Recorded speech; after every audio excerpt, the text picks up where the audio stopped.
Good morning, dear student. Today I am going to explain you the new topic distributed computer system. अभी distributed computer system ये होता क्या है, ये मैं आपको एक सिंपल वे में बता रहा हूँ कि डिस्ट्रीब्यूटेड कंप्यूटर सिस्टम एक इस तरह का कंसेप्ट है। ये एक नेटवर्किंग कंसेप्ट है जहाँ पे बहुत सारे पीसीज एक सिंगल होस्ट कंप्यूटर को कनेक्ट होते हैं, उसको कहा जाता है होस्ट कंप्यूटर। और उसी के साथ बहुत सारे कंप्यूटर कनेक्ट होते हैं, that is called as a distributed computer. मतलब द सिंपल डेफिनेशन यहाँ पर मैंने दिया हूँ कि यहाँ पे एक a distributed system consists of hardware and a software component located in the network of the computer that communicate and coordinates their actions only by passing messages। मतलब यहाँ पे सिंपल चीज़ बताने जाऊँगा मैं कि डिस्ट्रीब्यूटेड कंप्यूटर सिस्टम से connected बहुत सारे हार्डवेयर कंपोनेंट्स भी होंगे, सॉफ्टवेयर कंपोनेंट भी होंगे, जो कि वो नेटवर्क से कनेक्ट रहेंगे और एक दूसरे को कोऑर्डिनेट करते हुए कम्युनिकेट करेंगे। तो इसी को कहा जाता है डिस्ट्रीब्यूटेड कंप्यूटर। मतलब one host computer can give the permission to the all system to access everyone documents, to access everyone hardware resources, to access everyone software resources etcetera. मतलब एक होस्ट कंप्यूटर एक राइट्स देता है कि आप हर कोई किसी के भी सिस्टम के हार्डवेयर रिसोर्सेज को, सॉफ्टवेयर रिसोर्सेज को यूज़ कर सके। That is called as a distributed computer system. All of you getting this? Hope you will understand the definition of distributed system. तो in the same sense distributed का मतलब ये है कि हम बहुत सारे हार्डवेयर रिसोर्सेज और सॉफ्टवेयर रिसोर्सेज एक दूसरे में यूज़ कर सकते हैं एक सेंट्रलाइज कंप्यूटर के ज़रिए। जैसे कि एक हमारे पास होस्ट सिस्टम होता है जिससे बहुत सारे सिस्टम क्या होते हैं इंडस्ट्रीज़ में, ऑर्गेनाइजेशन में कनेक्ट होते हैं। बट इसका रीज़न ये होता है कि मानो कि मुझे प्रिंटर यूज़ करना है और वो प्रिंटर मेरे पास पीसी नंबर 7 के पास है, तो मुझे होस्ट कंप्यूटर डिस्ट्रीब्यूटेड कंप्यूटर क्या करेगा, एक्सेस देगा मुझे। वो सर्वर क्या करेंगे, मुझे एक्सेस देगा कि मैं वो 7 नंबर पीसी का प्रिंटर इस्तेमाल कर सकूं। तो that is called as a sharing और that is called as a distributed system. मतलब यहाँ पे हम एक दूसरे के hardware resources, software resources as per the need हम उसका इस्तेमाल कर सकते हैं using distributed computer network. Getting this? Next है हमारे पास टाइप्स ऑफ डिस्ट्रीब्यूटेड सिस्टम। और डिस्ट्रीब्यूटेड सिस्टम, अब इसमें वो क्या है types? Distributed computer system use for high performance computing task. Distributed computer system को किस लिए यूज़ किया जाता है? एक हाई परफॉर्मेंस टास्क के लिए इस्तेमाल किया जाता है। तो यहाँ पे जो दिया है types of distributed system, number 1 है distributed computing system, number 2 distributed information system and number 3 distributed pervasive system. अब ये 3 सिस्टम में सबके मैंने कुछ पॉइंट्स बताया हूँ। नंबर 1 देखेंगे हम डिस्ट्रीब्यूटेड कंप्यूटिंग सिस्टम।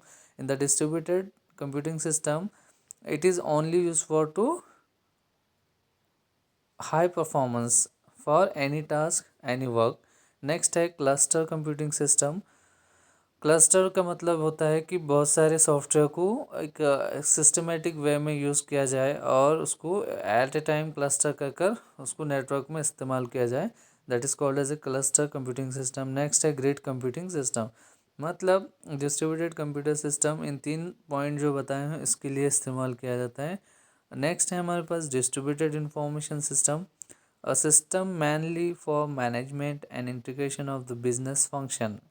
ये जो डिस्ट्रीब्यूटेड इंफॉर्मेशन सिस्टम जो ये टाइप जो है मेनली एक बिजनेस फंक्शन के लिए इस्तेमाल किया जाता है, मैनेजमेंट के लिए वगैरह। नेक्स्ट है ट्रांजैक्शन प्रोसेसिंग सिस्टम, जैसे कि एटीएम से एक्सेट्रा, ये सारे क्या है जो ऑनलाइन हम बैंकिंग करते हैं, ये सब क्या है ट्रांजैक्शन प्रोसेसिंग सिस्टम है, जो कि ये भी एक डिस्ट्रीब्यूटेड इंफॉर्मेशन सिस्टम का कंसेप्ट है।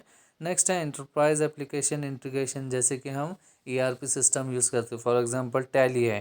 टैली एक क्या है, एक तरह का ईआरपी सिस्टम है, जो कि ये हम जहाँ चाहे इसको हर सॉफ्टवेयर से इसको डिस्ट्रीब्यूटेड कर सकते हैं, शेयर कर सकते हैं हमारे ऑर्गेनाइजेशन के अंदर। इसी को कहा जाता है enterprise application integration.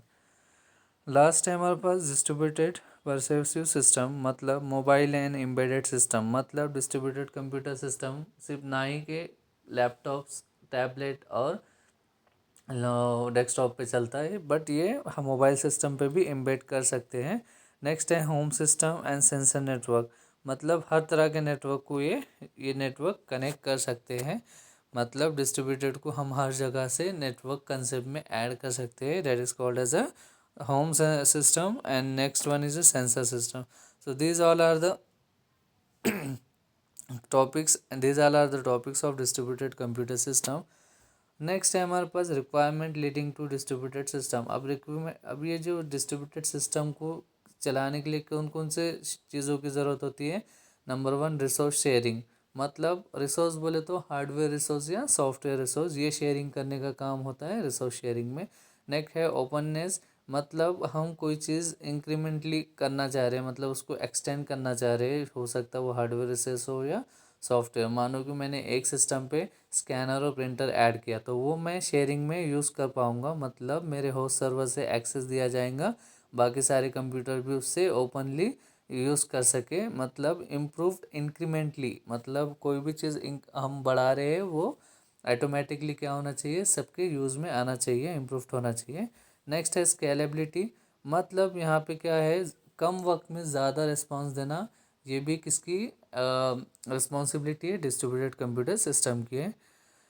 Same thing fault tolerance, जैसे फॉल्ट बहुत सारे आते हैं तो इजीली वो हैंडल करना, मेंटेन करना, अवेलेबिलिटी बताना, ये सारा चीज़ फॉल्ट टॉलरेंस का भी काम कौन करता है, डिस्ट्रीब्यूटेड कंप्यूटर सिस्टम करता है।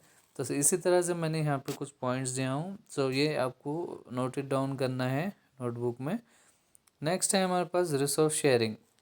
रिसोर्स शेयरिंग मतलब ऑलरेडी मैंने बता दिया कि रिसोर्सेज यानी एक तो हार्डवेयर रिसोर्स होता है या सॉफ्टवेयर रिसोर्स होता है। अब यहाँ देखिए क्या दिया है point, the opportunities to use available hardware, software और data anywhere in the system. System के अंदर कहाँ भी कोई भी तरीके से कनेक्टेड है हार्डवेयर और सॉफ्टवेयर, वो हम हर एक के लिए इस्तेमाल कर सकते हैं। मतलब हमारे पास अपॉर्चुनिटी है कि एक सिस्टम पर हार्डवेयर प्रिंटर भी है, स्कैनर भी है, बट बाकी सिस्टम पास नहीं है, बट हम वो सारे hardware and software resources use कर सकते हैं एक दूसरे के लिए, किसके अंदर, डिस्ट्रीब्यूटेड कंप्यूटर सिस्टम के अंदर। So hope you will understand this topic. तो नेक्स्ट है resource managers control access offer the scheme of naming and control currency. Host system क्या करता है, सारी चीज़ों को कंट्रोल एक्सेस करता है, कंट्रोल एक्सेस देता है, इसी को कहा जाता है रिसोर्स मैनेजर। नेक्स्ट है हमारे पास resource sharing. Describe how resource are made available, resource can be used, server provide and user interact with each other. मतलब हमारा जो मेन सिस्टम है होस्ट सिस्टम, वो इंटरेक्ट कर सकता है कोई भी वर्क स्टेशन, कोई भी क्लाइंट सिस्टम से। मानो कि 10 पीसीज है, वो 10 पीसी सर्वर से भी कम्युनिकेट कर सकते हैं और सर्वर भी 10 पीसीज को कम्युनिकेट कर सकता है, that is mean of interacting with each other. तो सेम थिंग यहाँ पे हमारे पास सेंट्रलाइज सिस्टम एक होगा जिसे हम डिस्ट्रीब्यूटेड सिस्टम कहा जाएगा, और बाकी के हमारे सब क्या है, क्लाइंट्स है, वर्क स्टेशन है, जो कि कनेक्टेड है हमारे मेन सर्वर से, that is called as a distributed computer system. तो dear, hope you will understand this topic. If you have any question query, you can ask by comment or by calls directly, and I will share this material with Google Classroom. So thank you very much for watching this, and so please if you and please subscribe my channel. Thank you very much.